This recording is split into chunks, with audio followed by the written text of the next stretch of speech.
The Little Mermaid. Once upon a time, deep beneath the sea, there lived a lovely little mermaid. She had long, chestnut hair, deep sea blue eyes, and a beautiful fish tail of silvery green. She also had a voice as clear and bright as crystal, the most beautiful voice in the ocean. The little mermaid lived with her father, the Sea King, and her 5 older sisters. She spent her day playing near their castle and singing to the other sea creatures. On a mermaid's 15th birthday, she is allowed to go to the surface of the sea to watch the human world. When it was the little mermaid's turn, she swam up eagerly. A ship was sailing nearby. As the little mermaid listened to the music and louder, she saw a handsome young prince. The little mermaid looked at him and felt her heart melt with love.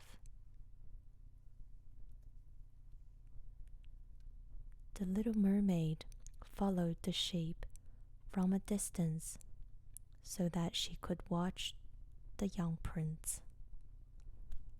Suddenly, lightning flashed across the sky and thunder cracked. A furious storm blew up, and the ship tossed and turned in the waves. The little mermaid watched as it sank, hoping that the prince was safe. When the storm was over, the little mermaid saw her prince at last. He was lying on the water, with her eyes closed, too tired to swim. "I must save him," the little mermaid thought. She swam to him and took him to the safety of the shore. There she sang to him in her lovely, sweet voice until he opened his eyes.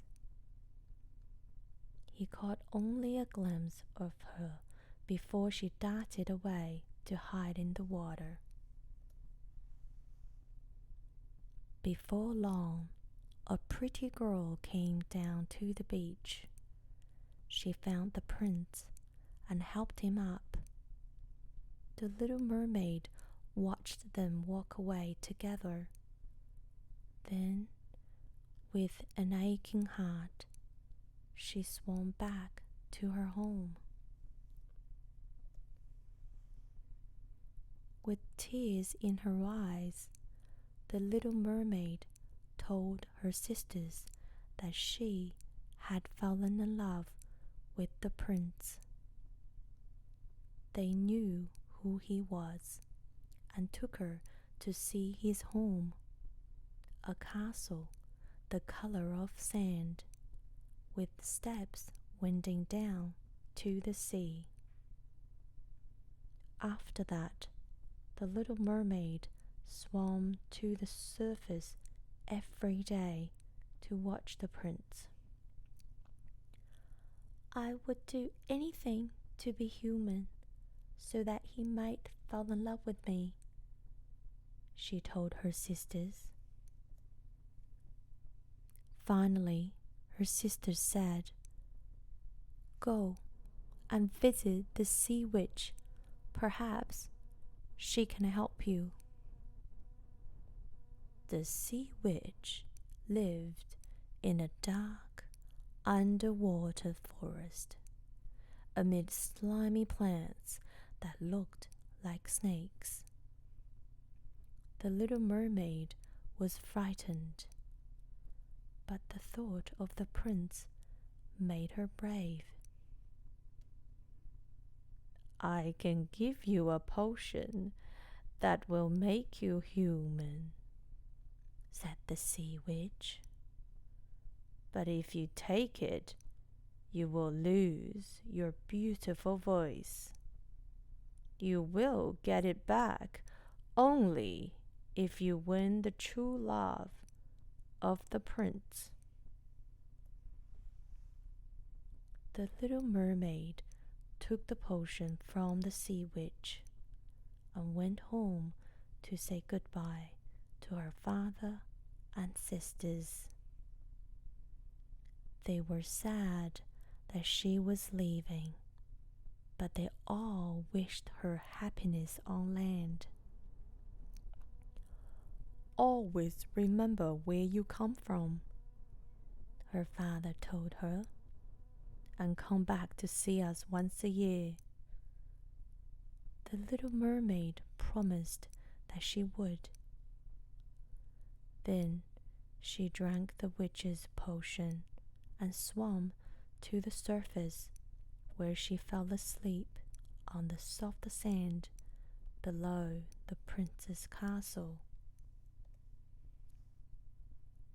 When the little mermaid awoke, her beautiful tail was gone, and in its place were two long, slender legs. She was wearing a pretty gown, the same silvery green as her tail, and on her feet were two silver slippers. As she tried to stand up, the little mermaid's new legs wobbled, and she stumbled. Suddenly, she was caught by two strong arms. She looked up, right into the eyes of the handsome prince. "It's you," the prince cried. "You are the girl who saved me from drowning, aren't you? I have been looking everywhere for you." The little mermaid nodded, but she could not say a word. "Why wouldn't you speak to me?" the prince asked, puzzled. The little mermaid couldn't answer. She could only look at the prince and hope that he could see how much she loved him. And he did. As he gazed into her deep sea blue eyes, the prince knew that she was the girl he had been looking for. "I don't care if you can't speak," he told her. "I know that I love you more than anyone on earth. Will you marry me and live with me forever?" The little mermaid's eyes shone, and she nodded. Then the prince kissed her. A wonderful thing happened. She could feel her voice returning. "Yes," she said happily, "I will marry you." They were married the next day, and the little mermaid took the name Marina, which means from the sea. At their wedding, the prince took her in his arms and whirled her across the sand. Marina's new legs danced beautifully. Every year on her birthday, Marina went down to the seashore and sang in her beautiful crystal clear voice. Her father and sisters came up to see her and were glad to know that Marina and her prince would live happily ever after. The end. Thank you for listening, boys and girls.